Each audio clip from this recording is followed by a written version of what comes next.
I'm pretty sure the rest of that meal was me going through that dialogue as I'm, eating my key lime pie. Like, I'm can almost guarantee I'm such a fucking asshole. Right. Like,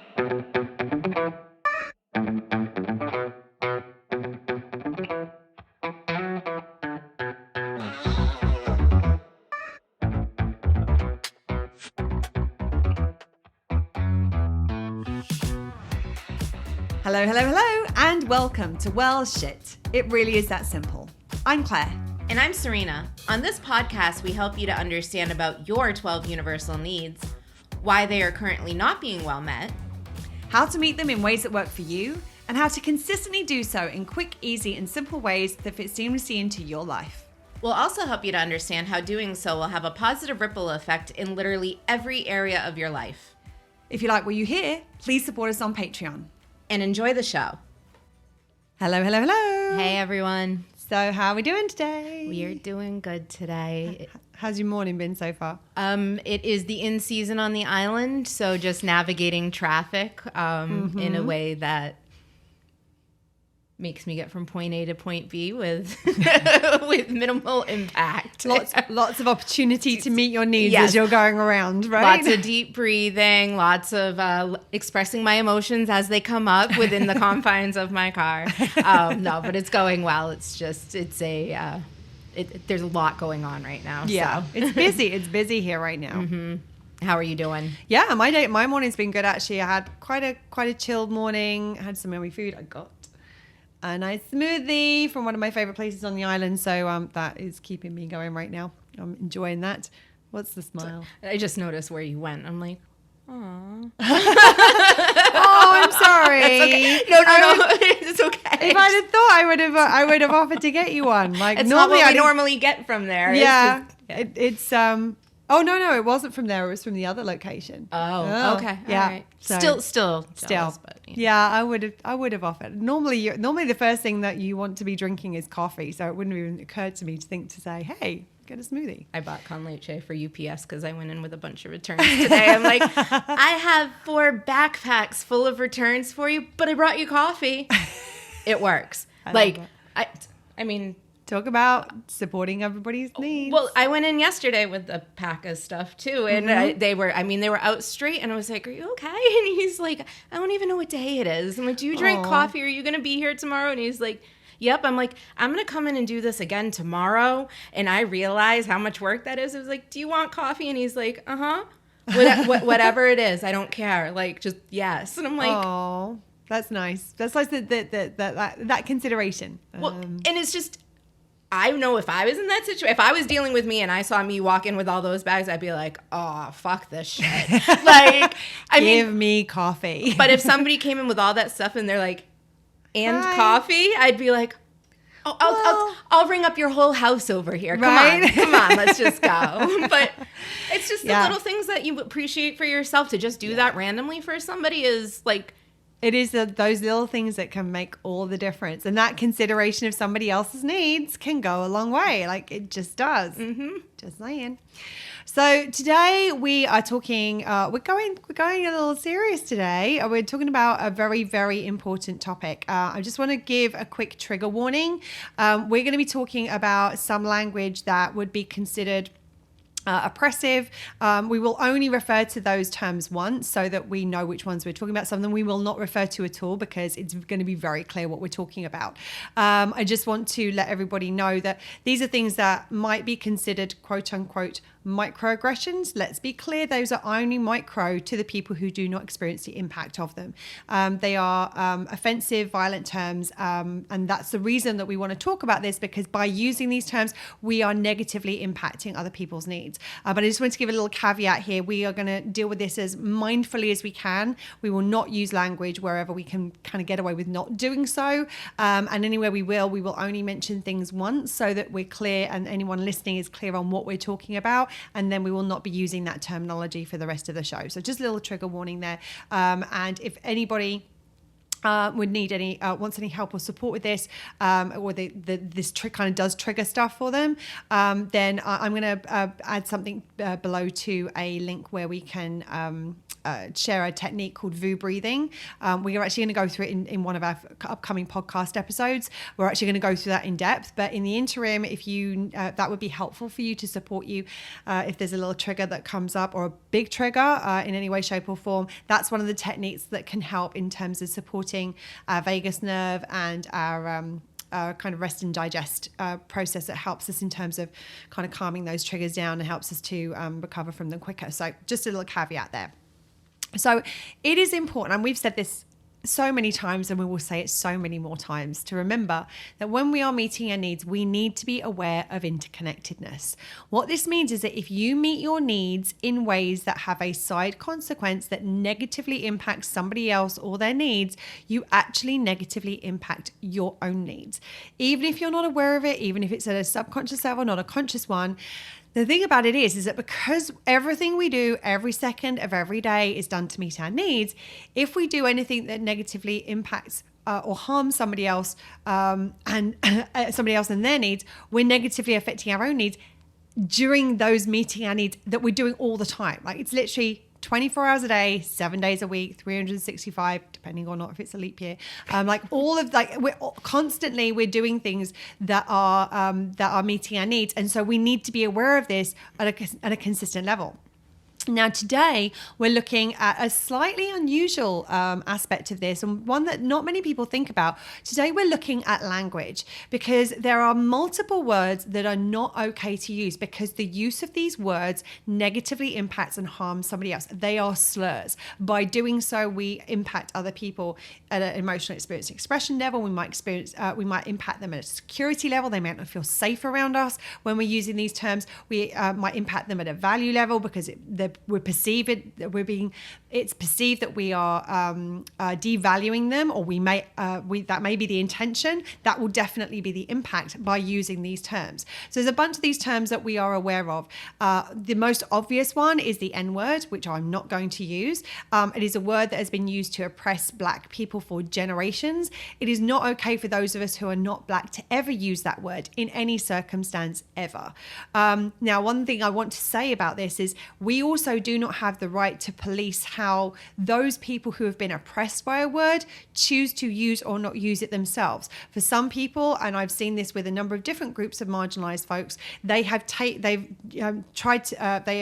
gone through a process of reclamation. They've been reclaiming that word as to give it a different meaning for themselves, to take the power back and not allow in ways it's been used as a way to have power over them. They're trying to take the power back by utilizing that word themselves. We have no right to have an opinion on that. We have no right to speak on that. We have no right to police it in any way, shape or form. It is not our lane to be involved with that word in any way, shape or form. So just want to be clear on that. Another example is the R word. I'm not going to use this word again because it's highly offensive. And there is a campaign called the R Word campaign, which is the rword.org. If you do not know which word I am referring to, go and check out the rword.org. It's a society which is dedicated to stopping the use of this term, which is harmful to so many people. Another example of this is the G word. I'm going to say it once because not everybody is aware of of how offensive and harmful this word is. I wasn't. Serena wasn't. I wasn't at one point either. So the word is gypsy. It is a slur against the Romani people. And my apologies for using that term just to make sure that everybody understands what I'm talking about. There are other related terms, so things like gyp, gyppy or gypped. Again, apologies for using that terminology. I just want to make sure people are aware of the words that are associated with this. These are also slurs against the Romani people, but also actually against Egyptian people in a British context. It originated during World War II. So these are other words that are not okay for us to use because the use of these terms is harmful and will negatively impact other people's needs. I just want to throw in a quick comment there about the G word. Mm-hmm. And that was a term I used all the time. I'm a traveler. I love to travel and have that wanderlust. And I would use that thinking, I feel like that word has kind of come into popularity the last couple of years, being free and free-spirited. But then say free-spirited if that's what you mean. And that's being there are other options that do not do harm. Yes. Mm-hmm. And that is a perfect example of it. Today, we're actually going to be focusing on another one of these words, and that's the C word. Nope, not the one you're thinking of. I know Serena is delivering this section, but we're not talking about the C word that we often think of first and foremost when we think about words that we shouldn't use. And it's not actually, that's not even a term you use, right? No, I for very similar reasons. For very similar reasons, Yes. I don't use that term. Yeah. Today, we're going to talk about a word. I'm going to say it once just to get it out there so we all know what we're talking about. And then I'm going to not use the word again going forward. Yeah. And that word is crazy. Right. It is in everyday language, consistent communication. We hear this, it pops up. And the reason that this is an issue is because it's a mental health slur. Right. So using that word and other mental health slurs in day-to-day language. We're going to give a couple more examples here. Again, apologies for using these terms. Yes. Yeah. And we are going to, like I said, we're going to go through them quickly and we're going to use them once and that will be it, just to give, because I think when you're not aware of this, sometimes you're like, well, what other words are there? Like, because it's such a part of modern language, not modern language, it's such a part of common language use, let's put it that way, that people don't even notice. They haven't thought about it. They don't think it, they just use them without thinking and they don't realize that they are actually mental health slurs. So you want to give the few examples that we have? yes. And I actually sometimes will catch myself even now. I'm like, oh, wait a minute. No, and find another word. And you'll go to use a term, and then just before you use it, you'll like, hold on a second. That I don't think that's a term that's going to be okay. Oh, hold on, no, that's not a term that's okay. And then find another alternative option. Yeah. So words that we're talking about: insane, psycho, mad, mental. Those kind of words are... And there are many others as well. There are many, many, many others. These kind of words are in our everyday language, and they're repeatedly used on mainstream TV shows, in music lyrics, in movies. We are bombarded with these words. And actually, I'm just going to jump in. And as a result, we're actually desensitized to them because they're used so frequently by so many people in so many different scenarios. One, we're desensitized to them. And two, we don't even notice because it's so common these days that actually this is something we shouldn't be doing. because it's used to describe something. And as you said before, with the G word, that it doesn't even mean. We use it, and we'll get into this a little bit later in this episode, but we're using it because it's lazy. It's like, oh, well, we'll throw that word in there because it means I don't have to stop and think about what the word is I actually mean. But by doing so, we actually do harm to others in the process. Yes. So Claire was actually the first one to invite me into this conversation. We were in the midst of a conversation, and she, said, this may be a little uncomfortable. Would you say this in front of somebody who you knew had a mental health condition? And just to kind of give context here, this was a word that in this conversation and in just day-to-day use, Serena had used the word a lot. She'd used the C word a lot, and I was like, hold on a second.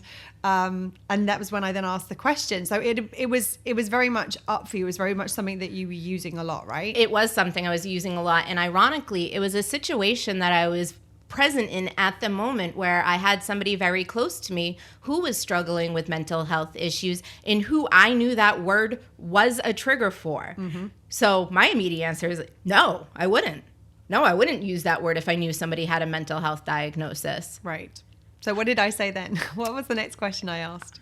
How many people have a mental health condition that you don't know about? I mean, most people were just coming into a culture where talking about mental health is more open, but people aren't like, hi, my name's Serena. I have a mental health condition. Yeah. You just don't know. And because a lot of them are quote unquote invisible to those of us who don't have them. And I think that's the key is that quite often when people with different diagnoses will recognize each other because it's not actually invisible. It's just that we don't know what to look for because we're ignorant around these sorts of topics. But those of us who don't have a mental health condition, we don't know we don't know the things to look for to see it. And in those situations, it's not always safe for people to share that they have a diagnosis or that they are struggling with something or that they have a condition. And so you find out about people all the time, even close people who will share something like, oh, I didn't know that. And that then can open up a dialogue and a conversation, or it's just something to like thank you for sharing with me. I really appreciate that you feel safe enough to share that with me. But a lot of us have no idea who these terms will and will not affect.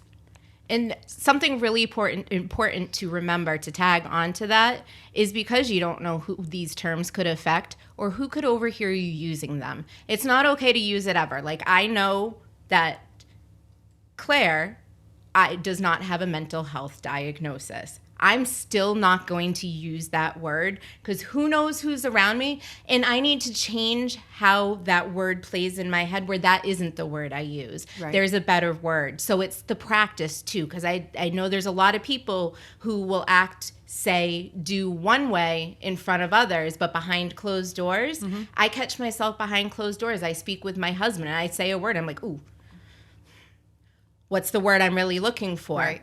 Now he does it too. Mm-hmm. It's a process that has a ripple effect.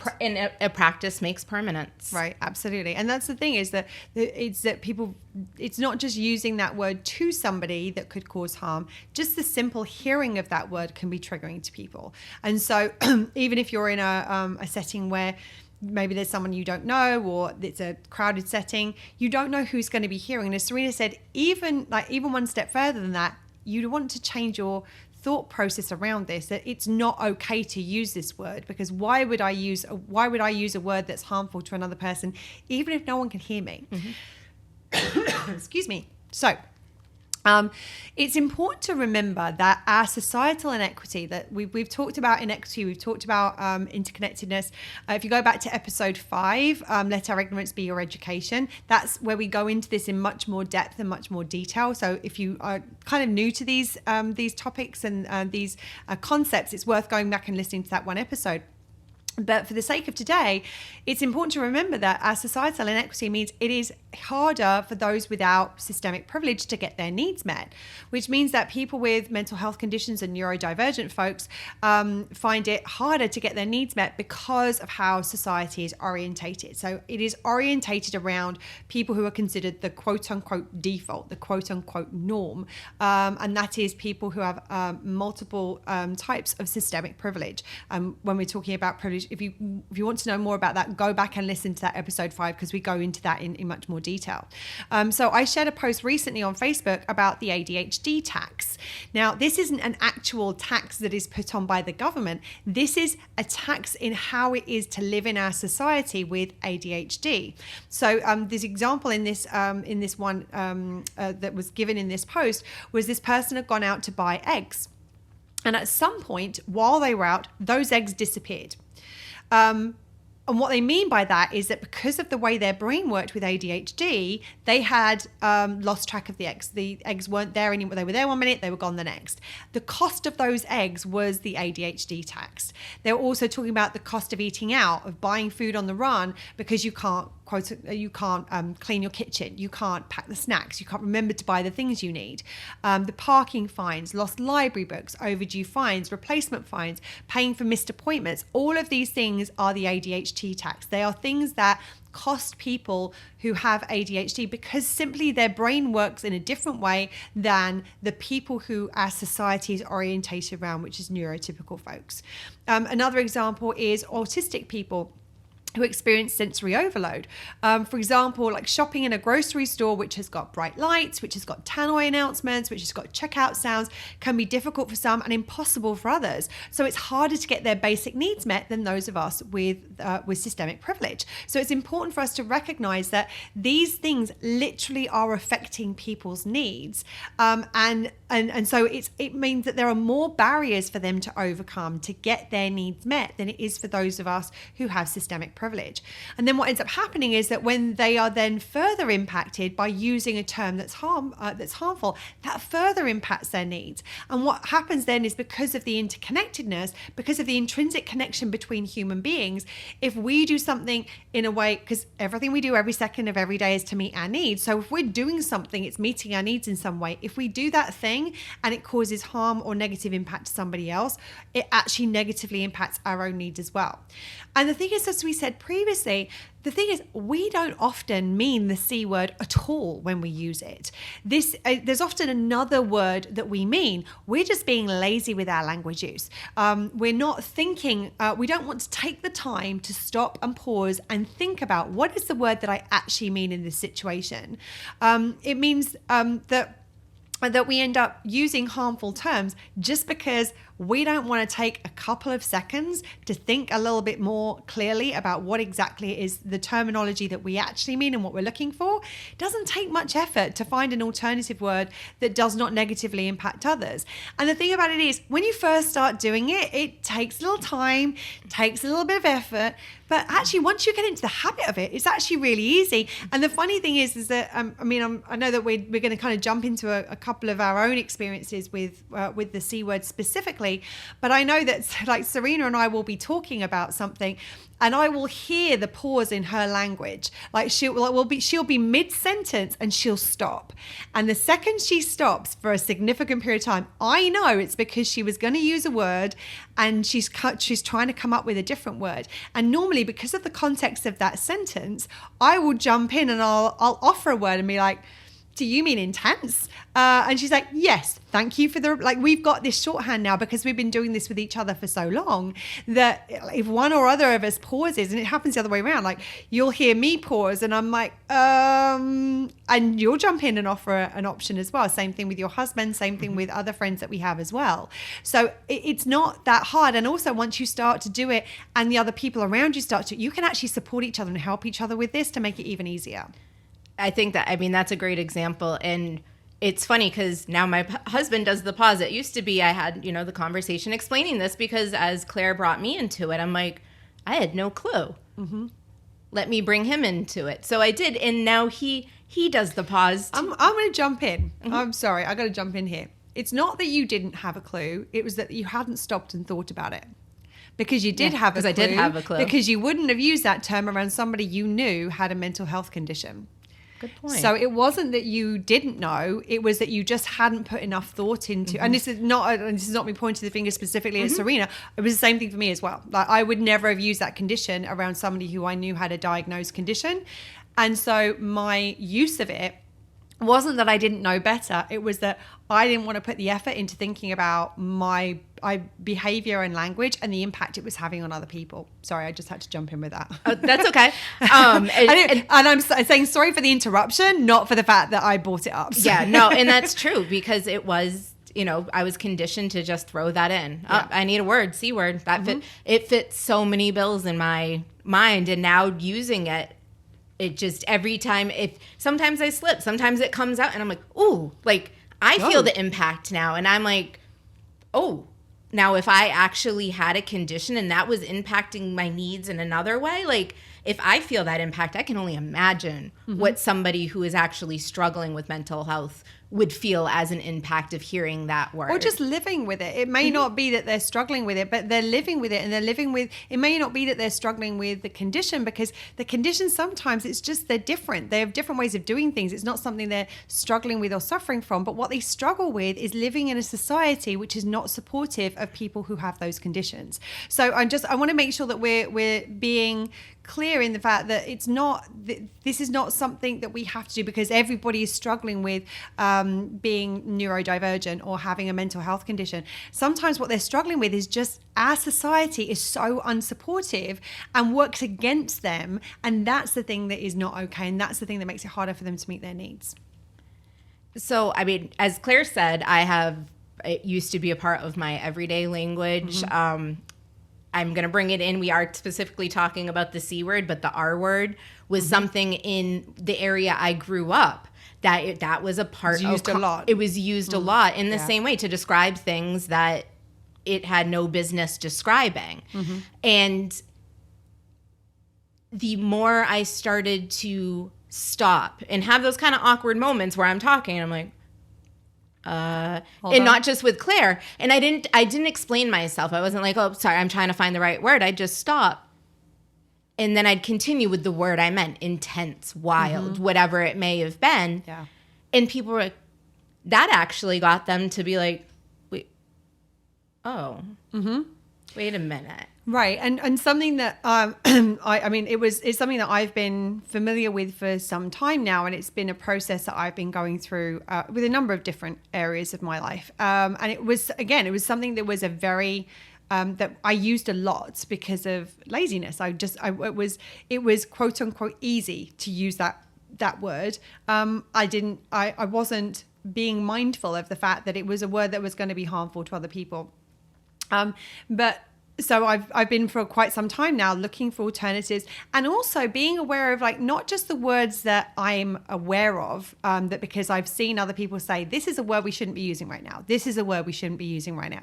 This happens with Serena and I all the time. We'll use a term in our day-to-day language, and all of a sudden, like one or both of us will catch and go, "Hold on a second, what's the origins of that term? Like, is that okay? Is that a word that we should be using? Is that oppressive? Is it offensive?" And the amount of times that where we're together and both of us are Googling to check to see what the origin of the word is, because we want to make sure, we want to do this proactively, preemptively. We don't want to be doing things in a way, we don't want to wait to do harm for someone to call us out on it or wait for somebody else to educate us on it. We want to be looking for these things so we can learn to do better. The other thing that I think with my experience of this word is that I have found has been sometimes how to address it when somebody else uses it.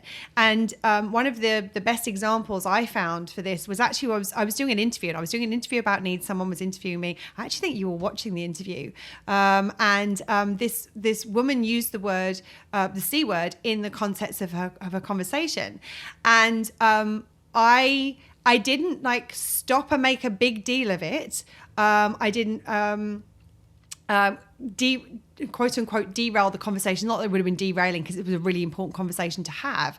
But all I did was I said, well, I wouldn't use the C word because that's a mental health slide, but I do agree that it was a very intense situation. So it meant that, and I saw the person who was doing the interview pause and was like, oh, okay. And it invited her to be like, if you want to ask me, if you want to dive into that part of the conversation, we can have that conversation, but I'm going to just make a note that this is not an okay term to use, and I'm going to offer you an alternative so that we can continue the conversation, because obviously that was a public forum. We were live. I didn't want that to go unnoted or unaddressed, and it was a situation where we could potentially then have a conversation about it off air afterwards, because it was going out live, and I could have had a deeper conversation with her. I don't actually remember what I did in that situation. This happens so many times with so many people where I've had that.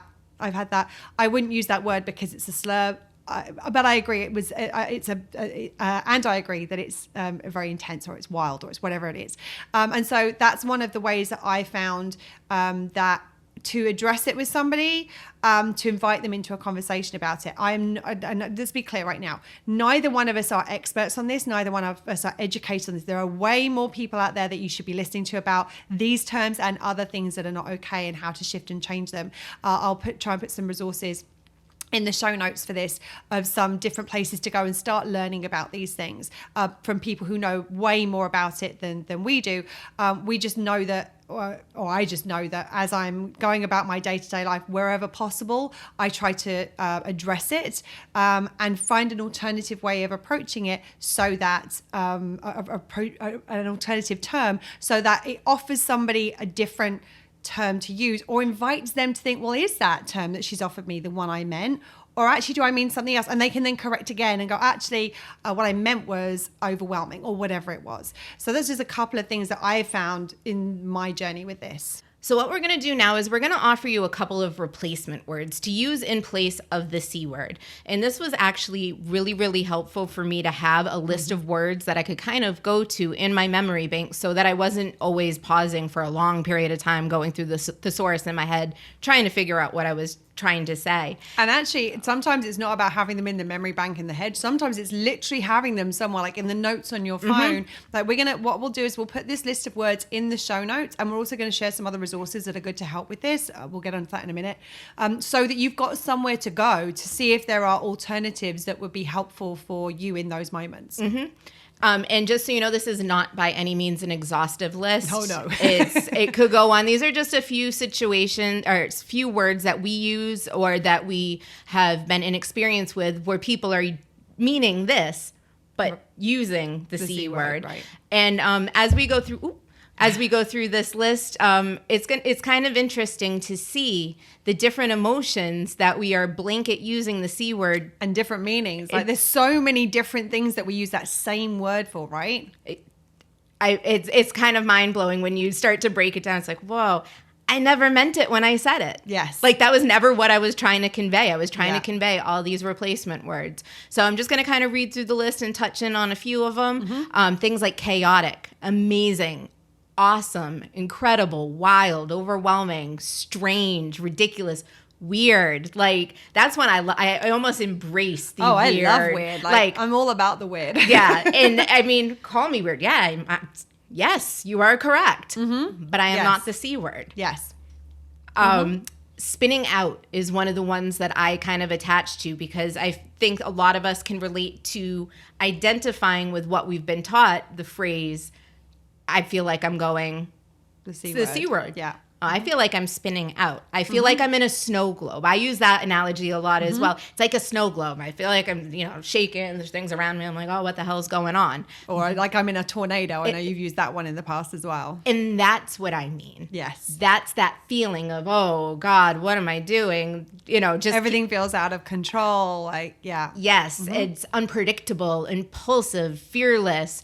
And we also use this word, the C word, to almost be anecdotal or kind of like friendly or like sassy. And it's like you're silly or foolish. Like it's almost a term of endearment sometimes, isn't it? Yeah. Like it's not a compliment. Yes. It's not supposed to be used as one. Yeah. And it can also be for lacking understanding or you want to say you're ignorant or you're dense or you're uninformed or it's something that I get hit with a lot is I like to do adrenaline-based activities. I am all about the adventure. I am adventurous. I am spontaneous. I'm a thrill seeker.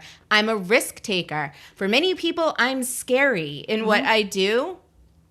That does not mean that that somebody should use the C word to identify or to describe what I'm doing or who I am. Right. And the thing about it is like, even those words, like as Serena said, like you're looking at, someone might say that she's scary for doing those things. Also, it can be used to describe a scary situation. Oh, that situation was, and what they mean is scary. There's other things like confusing and reckless. There's so many different ones, and a lot of these came. A lot of the ones that these are some of the ones that I use on a regular basis, that we use on a regular basis, and a lot of these actually came from a really great resource to help with this, which is by on a website called Autistic Hoya by Lydia XZ Brown. Oh, XZ Brown. I've been in the US too long. I'm using.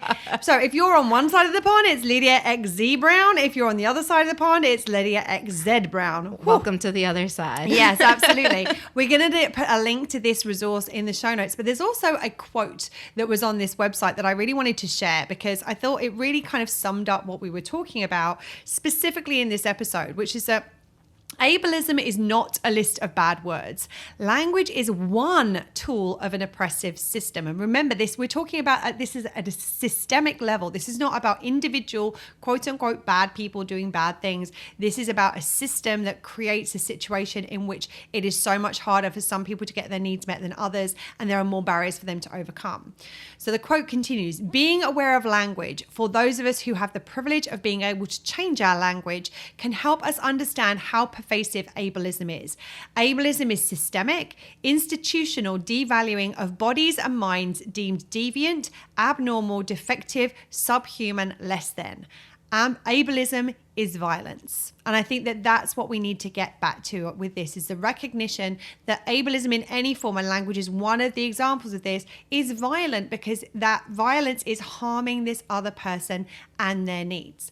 So there is a whole list of other words that we want to shift in our vocabulary on the resources that we'll share it in the show notes, because they're harmful and they're slurs to different people, and they've got a whole bunch of other alternatives. This is just some of the list here. I'm so grateful to them because I use this resource on a regular basis to help me when I'm trying to think of a word and I can't think of what the alternative is. This is normally my first stop because there are so many great alternatives on there.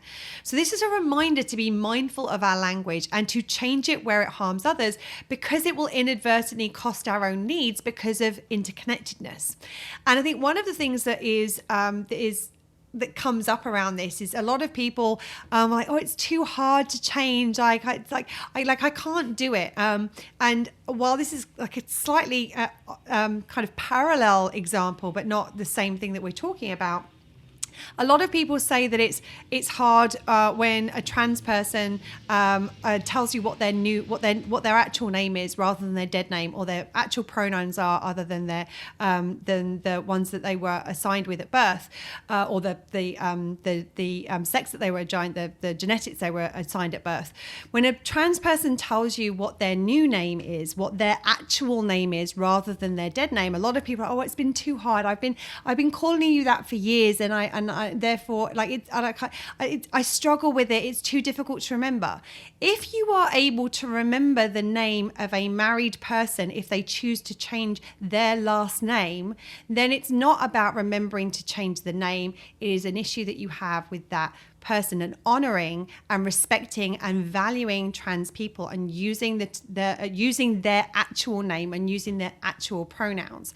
And this is kind of a similar thing. Like, there are so many examples of language that has changed over time for a number of different reasons. Like, sometimes language changes over time because people become aware and they've recognized that the language is not okay.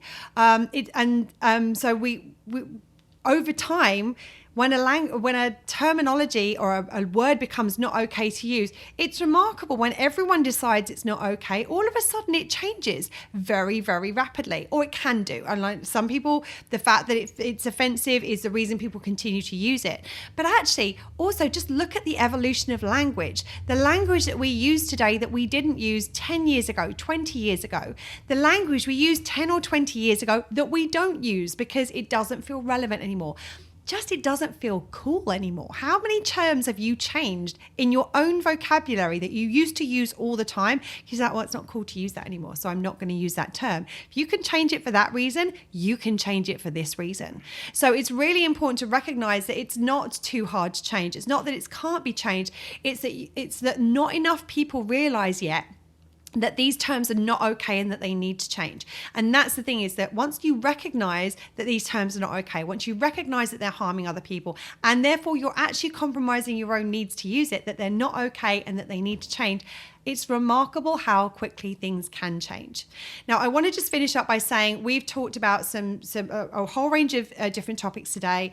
We've talked about some really triggering topics. I want to reiterate, we are not experts on this. We are not educators on this. And I'm just going to hold my hands up.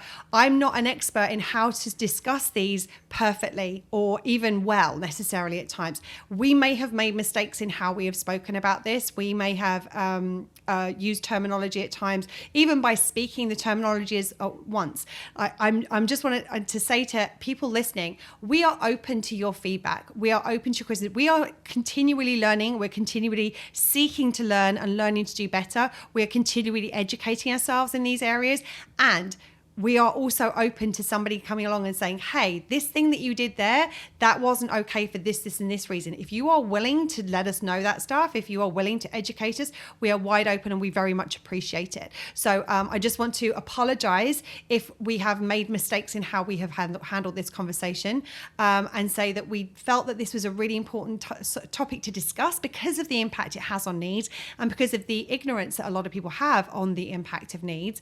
And we are learning and growing, and we will learn to do better, and we will do better.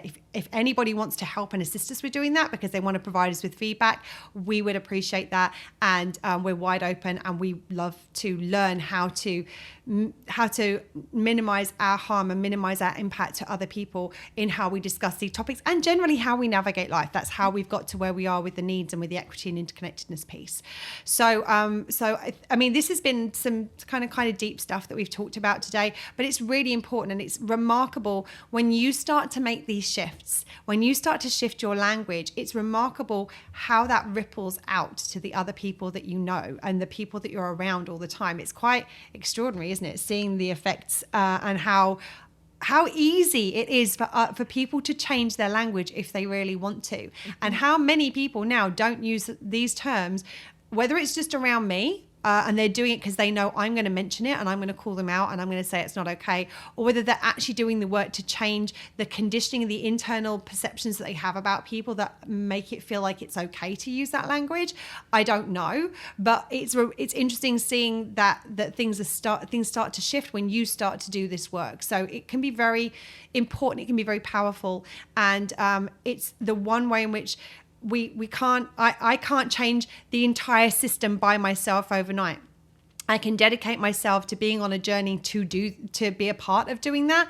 And what I can do is I can focus on changing me and my internal conditioning. I can do my work on this, and I can also work on changing my little corner of the world and influencing and affecting that in whichever way I can by helping other people to understand things that I didn't know about, and people were gracious enough to share with me so that I could learn and do better as well. Anything you want to add? Something that's just kind of sticking with me with what you said about the pronouns and identifying to somebody's gender that they are presently, not necessarily the gender they were born with or given at birth. Assigned at birth. Yeah. Thank you for the proper language. Well, and again, I'm just going to say I'm not going to say I don't think it's gender that's assigned at birth.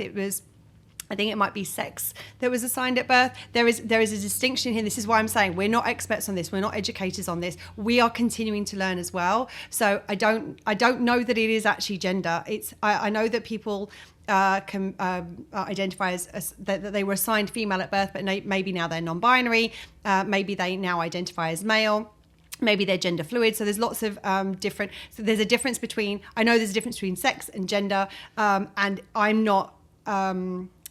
Educated enough to be able to define that. And what I will say is I'm continually learning about this. I know Serena is continually. We go looking for it. We go on Google to find out. This is one of those things that after this podcast, we will both be going online to say, how should we have been having that conversation? What was the terminology that we should have been using? And we invite you to do the same. Sorry, I didn't mean to jump in there, but I do think it's important. Nope, I'm glad you did, because that's, like you said, we're going to now go and we're going to look into it further and make sure that the next time that phrase is what it's meant to be. Yes. You had said that there are certain words we just don't use anymore, and people are, it's just too hard to change. Mm-hmm. I think back to the 90s when things were rad and all that in a bag of chips, the bomb. I mean, the amount of times I've heard those words in the last 10 years and for an entire period of my life, that centered. Mm-hmm.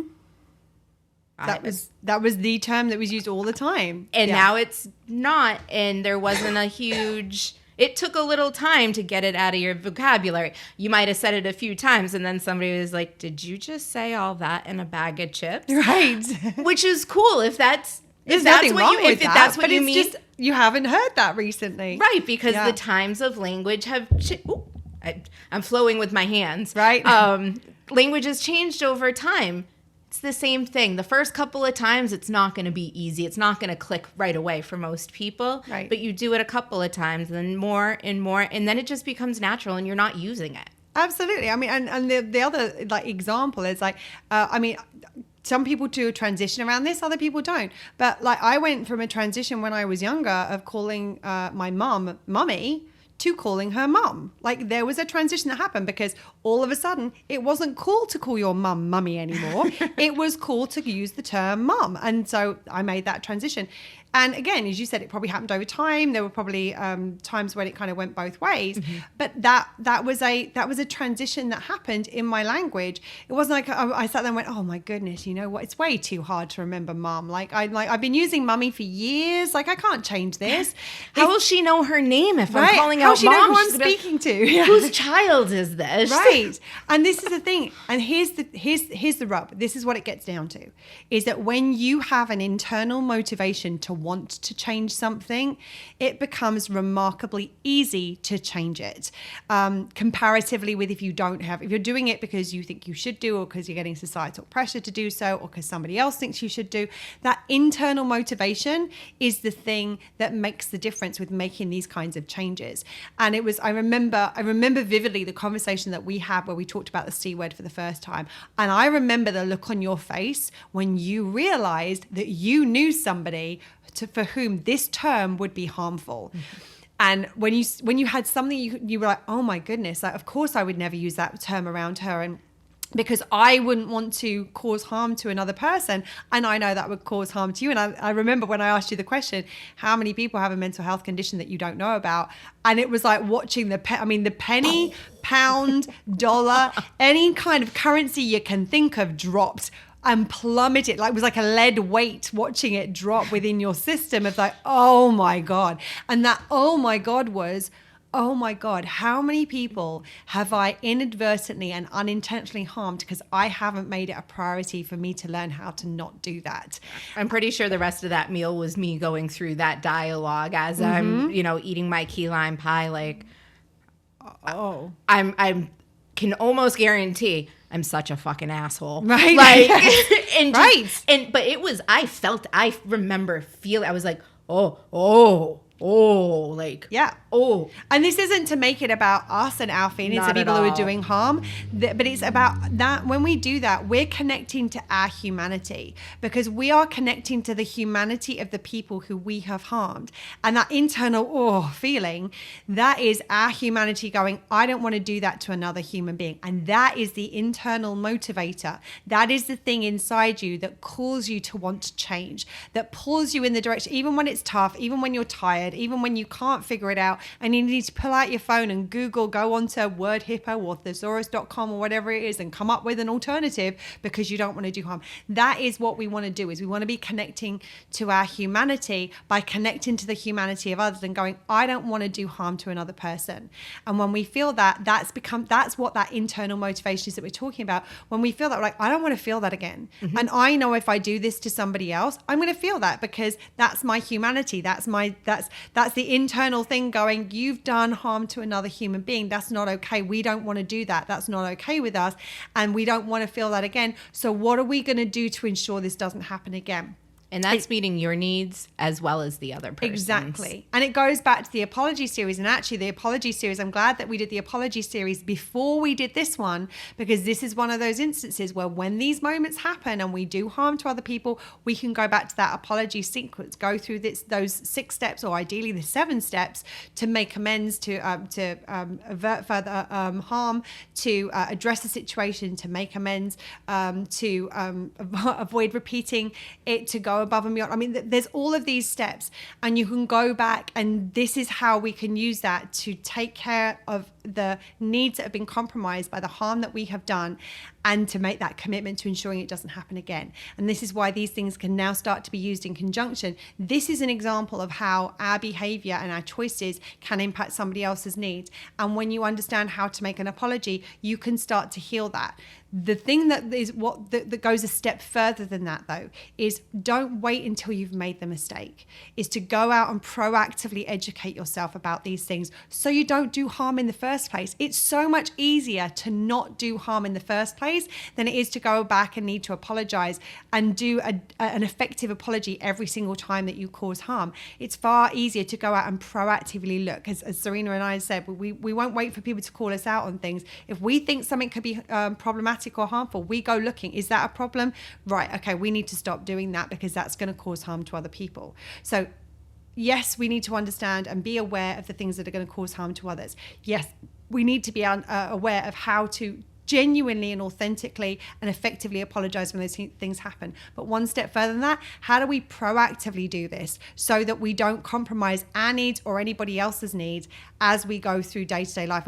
And we're going to make mistakes. Those of us with privilege, it's not an if, it's a when, and it's going to be consistent. It's going to be on a regular basis. But the more we can do and the more commitment we can make to proactively educating ourselves to prevent these things from happening, the less harm that we do to others, and therefore the less our own needs get impacted because of that connection through our humanity.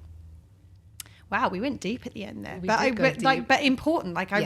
This has been a really important part of my journey around needs. I know it's been a huge part of Serena's journey around needs, and this is not what people tend to think about when we talk about needs. Like people are like, oh yeah, self-care, blah blah blah, right? Like, yeah, this is more nuanced than that. Needs are way more nuanced than people are aware of, and this is just one of the things that we wanted to talk about on this. The good news is that next time we are beginning our Self First mini-series. So I think I actually talked about it in this podcast earlier today. We talked about how to do these things in a way that aren't going to be negatively impacting other people. We're going to go a little bit deep with that because the questions we sometimes get from people are like, well, is this self first? Is that self first? Does self first mean you would do this in this situation? So we want to go into that a little bit more and help you to understand really get self first a little bit more. So we've got a little 3-episode mini-series coming up. Stay tuned for that. But all I want to say in the meantime, if there's nothing to add from you, I would say thank you for watching. Thank you for listening. Thank you for sticking with us on this topic. And thank you for being open to listening and learning about this. We really appreciate it. We'll say we're sending you love. Stay safe. And remember, between now and next time, remember to keep meeting your needs. Lots of love. Bye, guys. Okay, so when we finished recording that episode, we realized in the midst of the conversation that we didn't know how to properly articulate the difference between gender and sex, especially when we were using the example of transgender people and how they get referred to. And so, as we always do, when we realize that we don't know something that we should know in order to avoid doing further harm, we went and Googled it. No, we didn't Google it. Sorry, I've got my air quotes going on. I was trying to do 2 different things at the same time. Then we went and quote unquote did our research. It's not really research, but we went and Googled it to find out how do we need to be speaking about these terms. And there is a quote that we found that we thought would be very helpful because it makes it very clear what the difference is. This is saying that there is often a fundamental misconception of the difference between sex and gender. This came from Amit Paley, who's the CEO and Executive Director of the Trevor Project, which is a suicide prevention and crisis intervention organization for LGBTQ youth. That's how they speak to it. I'm assuming it's LGBTQIA plus youth. And the quote is, "Your sex is what you are assigned at birth, and your gender is the way that you experience your own sense of gender identity." Now, we will continue to go and do and to Google more and to find out and learn more about this to make sure that we are educating ourselves into how we need to be speaking about this to avoid doing harm. I would like to apologize if we use the terminology. I believe that we used the terminology incorrectly during the podcast. So not if we did it. I don't remember exactly what was said. I don't have it in front of me, but my belief is that we didn't use the terminology correctly. So I would like to apologize for that. I'm going to let you do the same. Yes, I would like to apologize for it as well. I'm shaking my head in the video when I'm realizing most people can't see us because we're on audio. We wanted to rectify it immediately, so we didn't want to wait for a future podcast episode. We wanted to make sure that we had clarity around this at the end of this episode. For anybody who is listening, for whom we caused harm, we'd like to apologise profusely. If there's something we can do to make amends, in fact, what I'm feeling, actually, this is not something that we actually discussed ahead of time, but I'm thinking that as the Universal Needs, we will make a donation to there's actually the Black Trans Art and Joy Fund, which is a organisation which is based in the Netherlands, who helps support. I'm not going to do them justice, so I'm not going to even explain it. If you go and look them up, the Black Trans Art and Joy Fund, and we'll make a donation to them as a way of, in some way, trying to make amends for any harm that we caused today through not knowing better. Obviously, we are learning. We're trying to address this right now, and we will continue this process of proactively seeking out to understand better the areas where we hold systemic privilege and we have ignorance. And this is something that we need to do. And I think this was one of the things that was really important for us. It would have been very easy for us to have just either re-recorded this episode or edited out the problematic pieces. And we made a choice to leave them in so people can see that we fuck up too, that we make mistakes too, and that when we do so, this is how we're trying to do it. And if there is more that we can do, if there is a better way of dealing with it that someone can see and you're willing to share that with us, we are wide open, and we would very much appreciate that. This is how we are choosing to deal with it now, and who knows, in the future, if we get feedback that actually keeping it in there was harmful, we may re-edit it.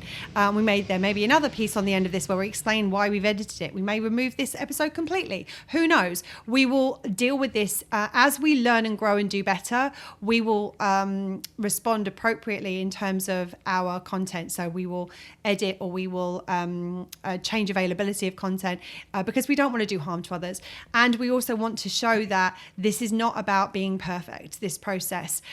We are doing our best, we are learning, we're continuing to learn how to do better.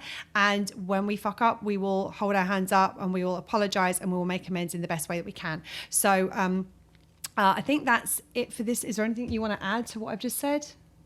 No. Okay. We just want to make sure that we are working at all.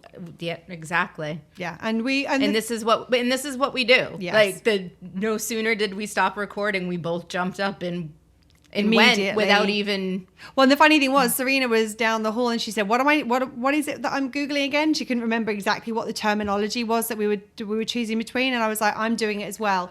And I said, it's the difference between gender and sex.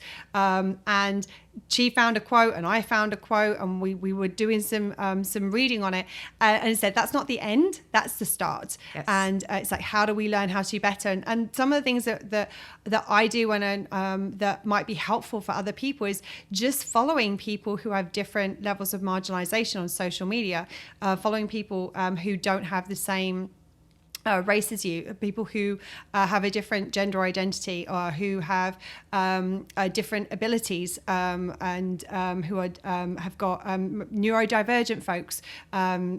Just learning and being exposed to educators in these different spaces. There are some incredible people out there. Pay them, I will say, because they're doing amazing jobs by educating other people. Work with them, learn from them. That's what we're doing, and we will continue to do that. So this was just us saying we apologize for the mistakes we made, and we're learning how to do better. We don't want to overplay this because it's not about us. It's about the people who are affected by this, but we just wanted to jump on and say a quick, this is the thing that we wanted to add on to the episode in order for it to feel more complete, and that we had tied up any loose ends and things that needed to be addressed.